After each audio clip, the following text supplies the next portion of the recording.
இன்றைக்கி ஒரு garden vlog பார்த்துடலாமா?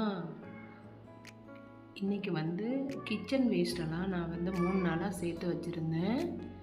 இது எடுத்துகிட்டு இப்போ ஒரு பக்கெட்டில் நான் கீழே ஹோல் போட்டுட்டு இதில் கொக்கோபட் போட்டு இப்போ அந்த கிச்சன் வேஸ்ட்டெல்லாம் இதில் நான் சேகரித்து வச்சிட்ருக்கேன்.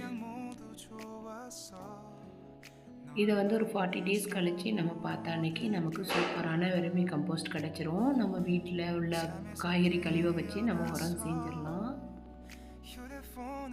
இது ஒரு பக்கெட்டில் செஞ்சு வச்சுருக்கேன். இது ஆன்லைனில் வாங்கினேன், அமேசானில். இந்த பக்கெட்டு நான் ஃபஸ்ட்டெல்லாம் ட்ரை பண்ணியிருக்கேன், எல்லாத்துலேயுமே புழு வந்துடும். அதனால தான் இதை வாங்கி இன்றைக்கி ட்ரை பண்ணிட்டுருக்கேன். ஆனால் இது போட்டு ஒரு புழு எதுவுமே இல்லை. 25 டேஸ் ஆகிடுச்சு.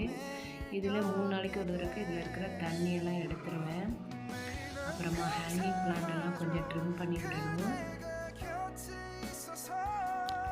பாருங்க, நல்லா கட் பண்ணி விட்டதுக்கப்புறம் நல்ல பஞ்சாக பூத்து மொட்டு வச்சுருக்கு.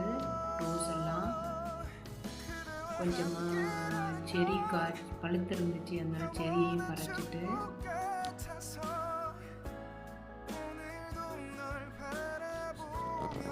காலையிலேயே பூக்களை பார்க்கும்போது ஒரு சந்தோஷமாக தான் இருக்குது. இது எல்லோ கலர் செம்பருத்தி பூத்துருக்கு. அப்புறமா ஒரு ரோஸ் மல்லி ஒன்று பூத்துருக்கு. அப்புறமா செம்பருத்தி எல்லாம் கொஞ்சம் ஆயிலுக்கு கலெக்ட் பண்ணிக்கலான்னு சொல்லிட்டு ஆயிலுக்காக வேண்டி செம்பருத்தி நிறைய நாட்டு செம்பருத்தி 2 பூத்துருந்துச்சு. அதனால் தென்னை மரத்துக்குள்ளே போய் ஒரு சங்குப்பூ பூத்துருந்துச்சு. அதனால அந்த பூவையும் பறிச்சிட்டு இந்த சைடு ஒரு சங்கு மரம் வச்சுருக்கேன், அந்த இதுலேயும் பூ பறித்தேன். இன்றைக்கி கம்மி தான், 3 பூ தான். இதுதான் என்னோடய கார்டன் அப்டேட்.